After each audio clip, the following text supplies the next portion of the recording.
High বন্ধুরা, তোমরা সবাই কেমন আছো? আশা করি ভালো আছো, আর আমিও খুব ভালো আছি। আজকে আমি আমার মায়ের বাড়ি এসেছি।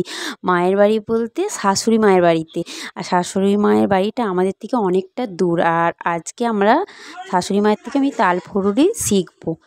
আমি তাল ফুরুলি কোনো দিন আগে করিনি, শুধু খেয়েছি, খেতে জানি, করতে জানি না। তো শিখে গেলে করতে পারবো।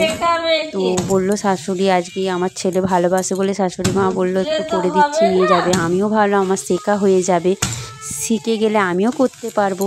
তো শাশুড়ি মা এখানে তালটা চাঁচছে। তালটা না চাঁচা হয়ে গেলে নাকি তালটা একটু ফুটিয়ে নিতে হয়। তো ফুটিয়ে নিচ্ছে শাশুড়ি মা। এতে ময়দা দিল, চালগুঁড়ি দিল, নারকোল দিল, আরও কত কী দিয়ে তাল ফুরুলি এখানে মা ভাজছে।